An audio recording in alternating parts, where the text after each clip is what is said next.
అది జిప్పేసి రప్పను రాని టైం ఉండాలి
ఇప్పుడే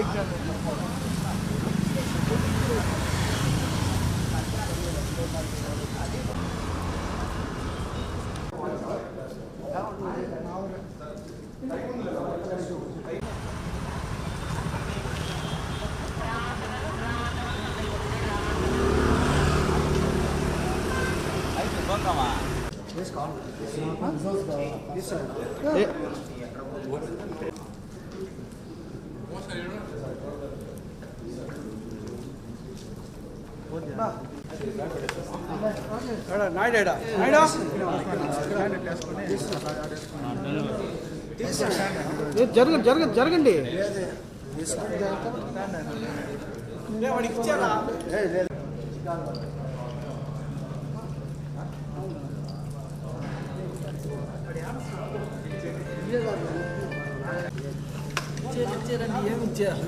అన్నా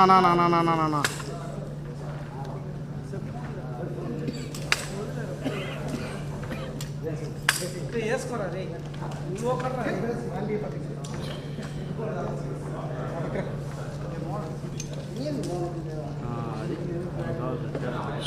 స్టాండ్ వేసుకున్నావు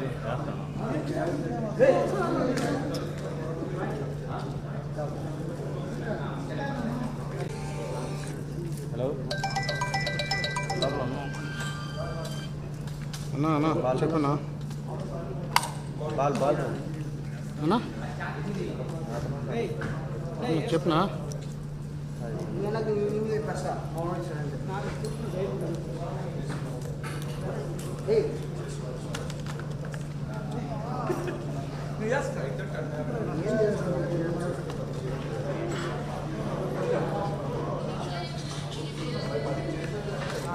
నానా సురేష్ అన్నా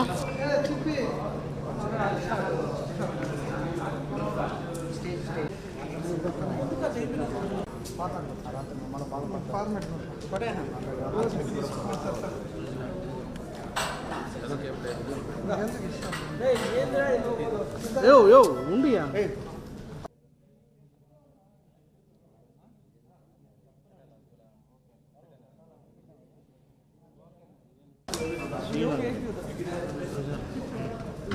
నీకు స్టాండ్ అయిపించాను పాపం సురేష్ ప్లేస్ ఇప్పుడు మన సత్యనారాయణ నుంచి రైట్ సైడ్ వెళ్ళాయి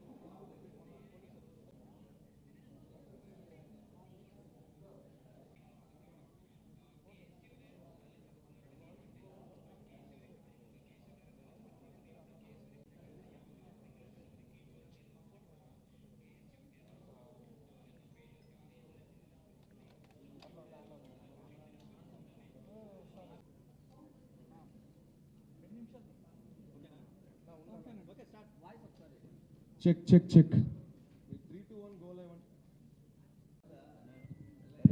చెక్ చెక్.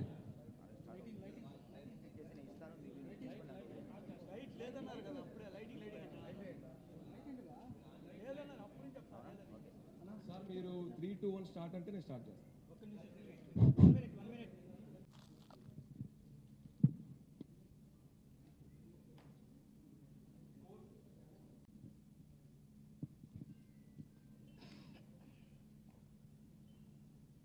అందరూ ఒకసారి స్టేజ్ దగ్గరికి రావాలని కోరుతున్నాను.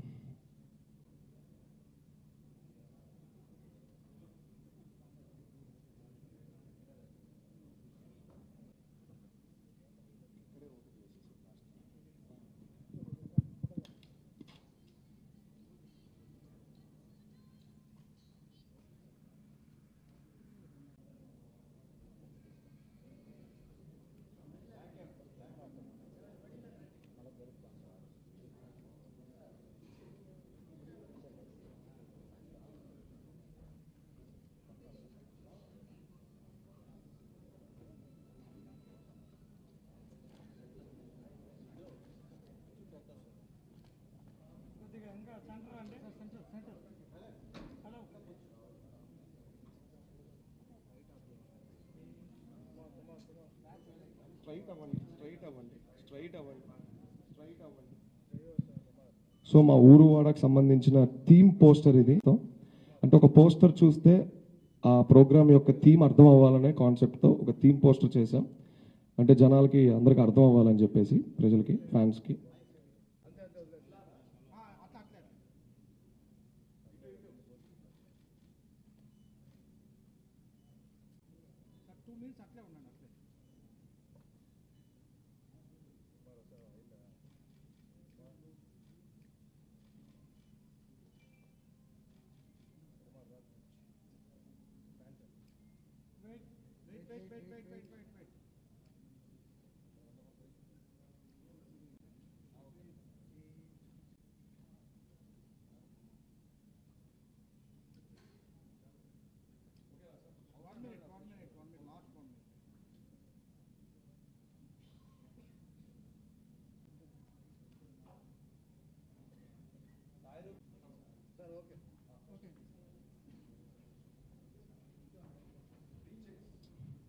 టీపాయ్ సార్, మైక్స్ అన్ని టీపాయ్ మీద పెట్టాను.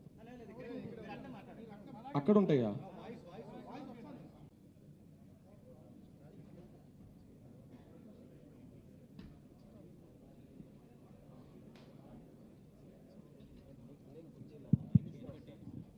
ఇదా?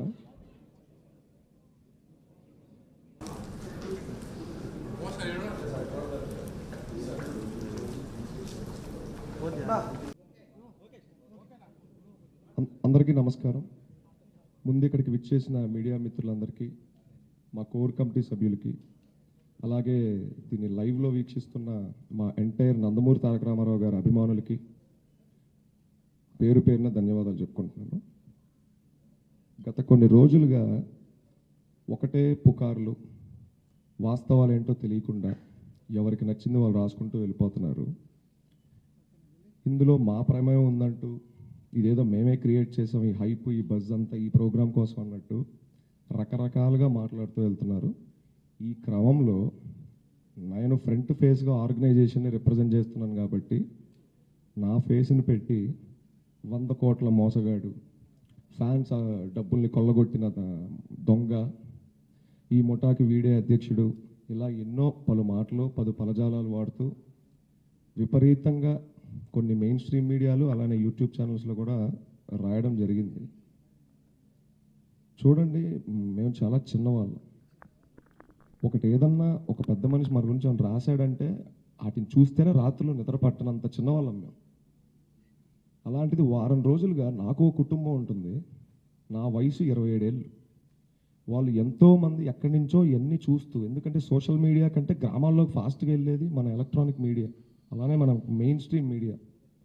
వాళ్ళందరూ నాకు ఫోన్లు, మెసేజ్లు, పెద్దవాళ్ళు ఉన్నారు, అమ్మమ్మలు, తాతయ్యలు ఉన్నారు, వాళ్ళకి చూసి ఆరోగ్యాలు పాడు చేసుకోవటం.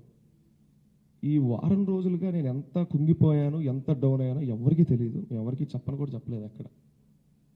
అందుకే ఇలాంటిది ఒకటి జరిగిందని నేను చాలా లో లైట్లో చాలా కామ్గా అప్డేట్స్ అన్నీ కూడా మేము ఆర్గనైజేషన్ నుంచి ఇచ్చుకుంటూ సైలెంట్ అయ్యాం. ఏదున్నా 18వ తారీఖు మాట్లాడుకుందాం. అయినా మన మీడియా సోదరులు కొంతమంది మొన్న ఇక్కడే బయట కూడా నన్ను ఇంటర్వ్యూ చేయడం జరిగింది. నేను హ్యాండిల్ చేస్తున్న ప్రెషర్ని దృష్టిలో పెట్టుకొని నేనేదో 1-2 పదజాలాలు అటు ఇటు దొర్లుంటే దయచేసి మా నందమూరి తారక రామారావు గారిని అలాగే వారి అభిమానుల్ని కూడా క్షమాపణ కోరడం జరుగుతుంది. రెండోది పోతే మన మీడియా మిత్రులు కూడా ఎక్కడన్నా అన్కంఫర్టబుల్గా నేను చేసుంటే దయచేసి క్షమించండి. ఇది ఏది వాంటెడ్గా కాదు. ఈ వారం రోజుల్లో ఉప్పెను చూశాను నేను, కానీ ఎక్కడ వెనక్కి తగ్గేది లేదు. ఈ ప్రోగ్రాం జరగాల్సిందే. ఈ ఊరువాడ ఐడియా జనాల్లోకి వెళ్ళాల్సిందే. దీనికి ఎంత అడ్డంకులు ఎదురైనా దీన్ని ముందుకు తీసుకెళ్లడమే, దీనికోసం ఫైట్ చేద్దామని ఇవాళ మళ్ళీ ఇక్కడ ఉన్నాను. సో నేను తెలియకుండా తప్పు చేసుంటే క్షమించండి. సుమారు 10 సంవత్సరాల క్రితం ఎక్కడో ఒక సినిమా ఆడియో ఫంక్షన్ వేదిక మీద మా నందమూరి తారక రామారావు గారు ఒక మాట అన్నాడు. అభిమానాన్ని వృధా చేయకండి, 10 మందికి ఉపయోగపడే పనులు చేయండి. ఆయనకి తెలియకుండా ఆయన నాటిన ఒక విత్తనం ఇవాళ పెరిగి పెరిగి పెరిగి పెరిగి ఒక వటవృక్షంగా మారింది. కానీ కొందరు ఆయన నాటిన విత్తనాన్నే ఆయన చెప్తూ మాటలు చెప్తూ వస్తూ పెరుగుతున్న చెట్టునే వాళ్ళు అనుమానించే పరిస్థితికి వచ్చేసింది వాళ్ళు. సరే, దీనికి కారకులు ఎవరు, ఇదంతా ఎవరు చేశారు, ఇవన్నీ పక్కన పెడదాం. సేవ అంటే ఇంతలోనే చేయాలి, అన్నదానమే చేయాలి, లేకపోతే రక్తదానమే చేయాలి, ఇంతవరకే చేయాలనేది ఎక్కడా లేదు. ఏ బైలాలో లేదు, ఎక్కడా లేదు మన భారతదేశంలో. సేవకు హద్దు లేదు, ఆకాశమే హద్దు అంటా నేను. కానీ అలాంటిది ఒకటి నేను అతిశయోక్తి అనుకోకంటే చెప్తాను. నందమూరి తారక రామారావు గారి అభిమానులు చేసినన్ని సేవా కార్యక్రమాలు ఈ రాష్ట్రంలో ఇంకెవ్వరూ చేయలేదు. ఇది కేవలం మా వ్యవస్థనే కాదు, అనేక సేవా కార్యక్రమాలు చేస్తున్న చిన్న చిన్న ఎన్జిఓలు ఉన్నాయి, సేవా సమితిలు ఉన్నాయి, ఫ్యాన్స్ అసోసియేషన్ గ్రూప్స్ ఉన్నాయి.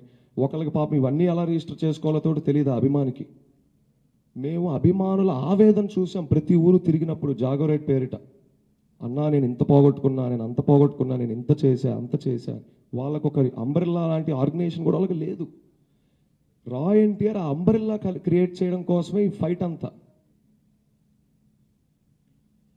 సో మా నందమూరి తారక రామారావు గారు తలదించుకునే పని కానీ, ఆయన అవమానించే పని కానీ, ఆయన పేరు పోగొట్టే పని కానీ కల్లో కూడా మేము దాన్ని ఆలోచించాం, ఆ పని చెయ్యం. తెలిసి తెలియక నేను ఈ వేదిక సాక్షిగా నీతో మాట్లాడదాం అనుకుంటున్నాను. ఎక్కడన్నా నిన్ను హట్ చేసినా, అగ్రెసివ్గా మాట్లాడిన అనిపించిన దయచేసి నా వయసు ఒక్కసారి చూసి నాకు క్షమించన్నా. నేను చాలా చిన్నవాడిని, మేము చాలా చిన్నవాళ్ళం. నేను ఆల్రెడీ మొన్న ఏబిఎన్లో ఇంటర్వ్యూ అయినప్పుడు కూడా ఇదే చెప్పాను వెంకటకృష్ణ గారికి. నా ఫ్యామిలీ బ్యాక్గ్రౌండ్ ఏంటి, నేను ఎక్కడి నుంచి వచ్చాను అన్నీ చెప్పాను. మా వెనకాల ఎవరూ లేరు. ఒక పెద్ద కథనం రాస్తే దాన్ని మేము ఫైట్ చేసేంత దమ్ము ధైర్యం కూడా మాకు లేదు, మౌనంగా కూర్చోవడం తప్ప. సరే, ఇవన్నీ పక్కన పెడదాం. ఇవాళ వేదిక ఊరువాడ కాన్సెప్ట్ గురించి డిస్కస్ చేసుకోవాలి. ఒక సినిమాకి ఎలా అయితే ఫస్ట్ హాఫ్ సెకండ్ హాఫ్ అని 2 భాగాలు ఉంటాయో, ఊరువాడ కార్యక్రమానికి 3 అడుగులు ఉంటాయి. మొదటి అడుగు సేవతో యువ జాగృతి.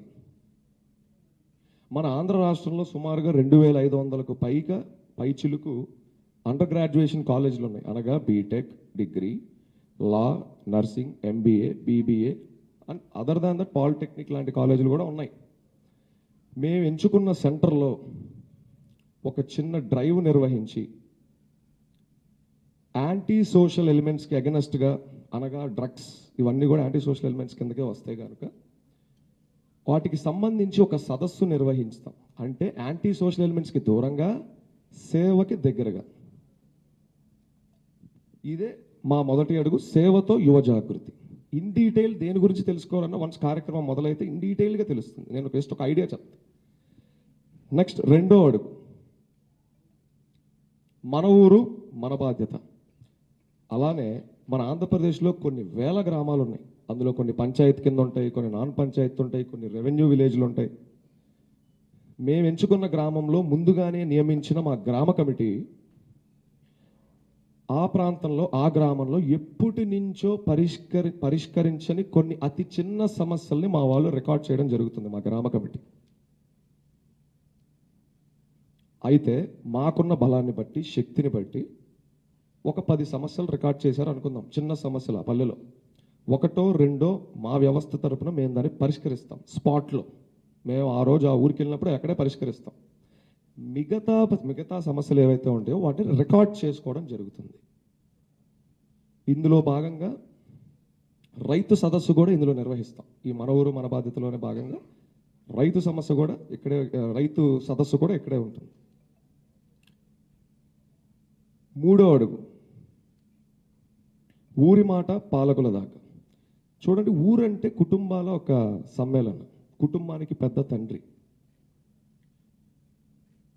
ఆ కుటుంబంలో ఏదైనా పెద్ద పెద్ద సమస్యలు, లైక్ మంచినీటి సమస్యలు, లేకపోతే అనారోగ్యంతో బాధపడుతున్న ఫ్యామిలీ, కరెంటు సమస్యలు ఉన్న ఇంటి పెద్ద అయిన ఆ తండ్రి దాన్ని చాలా ఫాస్ట్గా సాల్వ్ చేస్తాడు, పరిష్కరిస్తాడు. ఎందుకంటే అవి చాలా ఇంపార్టెంట్ కాబట్టి. ఒకవేళ ఆ ఇంట్లో చిన్న చిన్న సమస్యలు, కొలాయి తిప్పితే నీళ్ళు సరిగ్గా రాకపోవడం, స్విచ్ ఆన్ చేస్తే బల్బు సరిగ్గా వెళ్ళకపోవడం, ఇలాంటి చిన్న సమస్యల్ని ఆ ఇంటి తండ్రి, ఆ పెద్ద అంత ఫాస్ట్గా పట్టించుకోరు. అది తప్పు కాదు, ఆయనకి పెద్ద పెద్దవి డీల్ చేస్తాడు కాబట్టి పట్టవు. కానీ ఆ ఇంట్లో ఉన్న వారి ఇళ్ళకి, వాళ్ళ పిల్లలకి నిరంతరం వాళ్ళ ప్రాబ్లమ్స్తో సహజీవనం చేయాల్సి ఉంటుంది. కనుక మనం మన తండ్రినైనా మనం మన కష్టాలు ముందు పెట్టుకోకపోతే అవి సాల్వ్ అవ్వవు. చిన్నవే కానీ రోజు మనం వాటితో పోరాడాలి. సో ఇప్పుడు ఊరికి ఎగ్జాంపుల్గా తీసుకుందాం. ఒక మనిషిగా వెళ్ళి ఒక సంబంధిత అధికారిని కలిసి ప్రజెంట్ చేయాలంటే కష్టాలు, చేయొచ్చు, చేయలేకపోవచ్చు, వెనకడుగు వేయచ్చు, దానికి చాలా ధైర్యం కావాలి, ప్రజెంట్ చేసే స్టైల్ తెలిసి ఉండాలి. ఇప్పుడు ఒక అధికారికి ఫోన్ చేసి మాకు ఇది లేదు అని చెప్పలేం. ఏది లేదు, ఎక్కడ లేదు, దానికి ఎంత ఖర్చు అవుతుందమ్మా, ఏంటి అని వాళ్ళు అడిగినప్పుడు చెప్పే స్టైల్ ఉండాలి, దానికి ఒక ఇది ఉండాలి, ప్రజెంటేషన్ స్కిల్స్ ఉండాలి.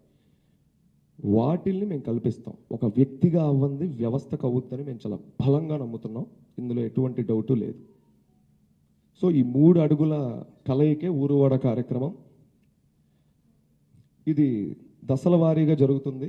ముందుగా ట్రయల్ ఫేజ్ అనే పేరుతో అతి త్వరలో కొన్ని ఊర్లు మొదలు పెట్టుకుంటూ వెళ్తాం. ఆంధ్ర రాష్ట్రంలో ఎన్టీఆర్ జిల్లాలో ఉన్న ఒక ఊరు నుండి ఈ కార్యక్రమం అతి త్వరలో మొదలవుతుంది. ఇంకా దీనికి సంబంధించిన మిగతా డీటెయిల్స్ అన్నీ కూడా మళ్ళీ మన మీడియా మిత్రులతో మనం కూర్చొని మాట్లాడుకుందాం. Thank you so much. సెలవు తీసుకుంటున్నాను. జై ఎన్టీఆర్.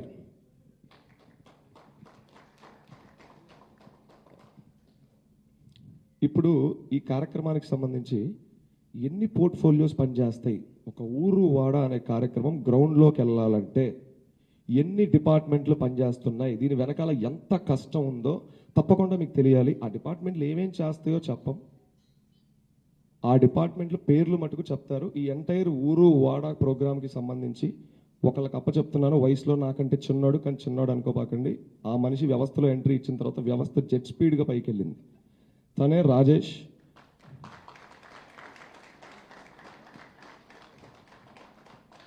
తన నోటి ద్వారా ఇప్పుడు ఆ పోర్ట్ఫోలియో పేర్లు మనం విందాం.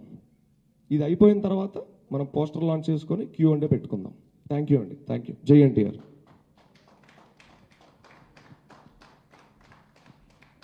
హాయ్ అండి, అందరికి నమస్కారం. ఒక ఆర్గనైజేషన్ విజయవంతం అవ్వాలంటే ఎంతోమంది కష్టం ఉంటుంది. ఎన్ని ఆలోచనలు ఉన్నా దానికి ఉపయోగం ఉండదు. ఎంతోమంది శ్రమ, కష్టం, టీం వర్క్ అనేది చాలా ఇంపార్టెంట్. మనం ఒక జర్నీలో ఎంతో కష్టాలు చూసి ఇక్కడికి వచ్చినప్పుడు మనం ఎన్నో ఎదుర్కొన్నప్పుడు కొన్ని కథనాలు ఎంత ఇబ్బంది పెడతాయి అంటే ఇంకొకరిని ముందుకొచ్చి సేవ చేసేదానికి చాలా కష్టపెడుతుంది. ఫర్ ఎగ్జాంపుల్, ఒక తప్పు చేసిన వ్యక్తిని మీరు ఎలా ఖండించారంటే ఇంకొక 10 మంది తప్పు చేయాలి అనే విధంగా బాధపడాలి. ఒక సర్వీస్ చేసే వ్యక్తి గురించి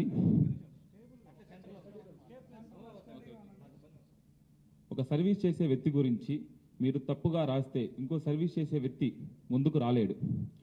కానీ మీకు ఒక ఆర్గనైజేషన్ అనే జర్నీలో ఎంతోమందికి అవకాశాలు వస్తాయి. ఆ అవకాశాలు వచ్చినప్పుడు మన మీద బురద, రాళ్ళు చల్లటానికి ఎంతోమంది చూస్తారు. వాటిని పూలుగా మార్చుకొని ముందుకెళ్ళటమే ఇంపార్టెంట్. కానీ ఎన్నో సమస్యలు మేము ఎదుర్కొని ముందుకు రావటానికి మీకు వివరించిన ఎందుకంటే ఇంకొన్ని కథనాల వల్ల ఎవరూ ఇబ్బంది పడకూడదు. ఇంకొస్తే ఎన్టీఆర్ మీల్ అనే ప్రోగ్రాం గురించి మీకు కొంచెం వివరణ ఇవ్వాలి. ఎన్టీఆర్ మీల్ అంటే గ్రౌండ్ లెవెల్లోకి వెళ్ళి అన్నదానం చేయటమే కాదు, ప్రతి ఒక్కరూ ఎంతో కష్టపడ్డారు. మా వాలంటీర్ ద్వారాకి వస్తే ఒక ఎన్టీఆర్ బ్యాగ్ మీల్ తీసుకొని ఎండనక వాననక బ్యాగ్ తగిలించుకొని ఒక స్విగ్గీ జొమాటో లాగా వెళ్ళి తిరిగి పనిచేశాడు. కానీ స్విగ్గీ జొమాటో వాళ్ళకైనా ఇన్సెంటివ్స్ వస్తాయి, మా వాళ్ళకి ఏమీ రావు. దానిపైగా వస్తే మన సెంటర్ ఇన్ఛార్జెస్ ఉంటారు. సెంటర్ ఇన్ఛార్జెస్ వాలంటీర్స్ని మానిటర్ చేస్తూ డైరెక్ట్ చేస్తూ పొద్దున్న లేచిన కానించి వాళ్ళకి ఎన్నో కష్టాలు ఉంటాయి, ఫ్యామిలీస్ని చూసుకోవాలి, అట్లే వ్యవస్థని కాపాడుతూ రావాలి. వాళ్ళకి ఎన్ని విధాలు ఎన్నున్నా ఎప్పుడు మనం ఏదో ఒకటి చెయ్యాలి జనాలకోనే ముందుకే వచ్చారు. ఇంకా దానిపైకి వస్తే కోర్ టీమ్ అనేది ఒక ఐటీ సెక్టార్ లాగా ప్రతి ఒక్కటి బాధ్యతగా నెరవేరుస్తుంటారు. వాళ్ళకి ఎన్ని విధాలుగా ఉన్నా గ్రౌండ్ లెవెల్లో నుంచి టాప్ లెవెల్లో దాకా వాళ్ళే చూసుకోవాలి. వాళ్ళ ఒక బాధ్యతని చాలా నెరవేరుస్తారని మేము నమ్ముతున్నాం. వీటన్నిటినీ వెంటాడే ఒక సమస్య ఉంది. ఆ సమస్యే 2 సమస్యలు ఉన్నాయి. అది వాలంటీర్ అవ్వచ్చు, సెంటర్ ఇన్ఛార్జ్ అవ్వచ్చు, కోర్ కమిటీ అవ్వచ్చు. మనం చేసే సేవ నలుగురికి ఉపయోగపడిద్దా లేదా, మనం చేసే సేవ మన నందమూరి తారక రామారావు గారు గుర్తిస్తారా లేదా. ఇంకపోతే ఒక ఎన్టీఆర్ మీట్ అనే చిన్న ప్రోగ్రామ్కి మనం ఇంత పోర్ట్ఫోలియోస్ ఉన్నప్పుడు ఒక ఊరు వాడ లైఫ్ టైం స్పాన్కి ఎన్ని పోర్ట్ఫోలియోస్ ఉండాలి. సో ఆ పోర్ట్ఫోలియోస్ అనేది మీకు వివరిస్తాను.